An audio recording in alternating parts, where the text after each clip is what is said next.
While creating straight line paths just requires clicking the mouse, creating curve paths takes a little bit more practice because we need to click and drag. Now, I want to make sure that I click off any of the paths in the Paths panel so that they're not selected, and then zoom in twice using Command plus and use the spacebar in order to view this first curved path. I'm also going to select View and then Show and then Guides so that we have some guides that we can use as we draw. Now, to create a curve path, you actually have to click and drag without letting go of your cursor. So I'm going to click on this first black square and drag up. But what I'm dragging is not actually a path. It's a direction line with a direction point at the end of it. And I'm dragging it in the direction that I want the curve to go. I'll go ahead and release the cursor, and the direction is going to go up because I dragged up. So if I want this curve to then go down, I need to click in the second black square and drag the direction line down.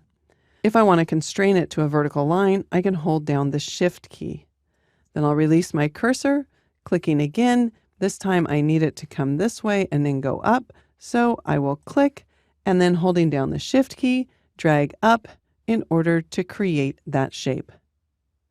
I'm going to tap the A key, and that will select either the Path Selection tool or the Direct Selection tool, whichever tool you had last selected.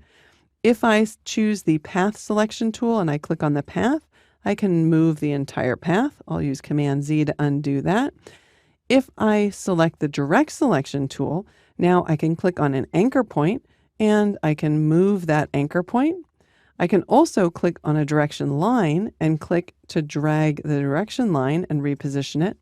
Or I can click on a direction point at the end of the direction line in order to make changes. All right, I'll use Command Z once, twice, and 3 times just to put that back. Now I need to make sure that we end the path, so I'll just click in order to do so and then tap the P key to select the pen tool again. I'll hold down the space bar and scoot over to this next shape, which is a wave. Now in order to create this shape, I'll need to start the path going up, but then it's going to go up, and if I need it to go up again, I'm going to have to click and drag up again, and then up again. So I'm going to click and drag. Again, you can hold down your Shift key if you want to keep that line vertical. Click in the second anchor point and drag up, and then click in the third anchor point and drag up again. We can see that both of these paths have been put on the same work path. Let's go ahead and end the path by holding down the Command key and then clicking. And I'll just double click on Work Path in order to save that.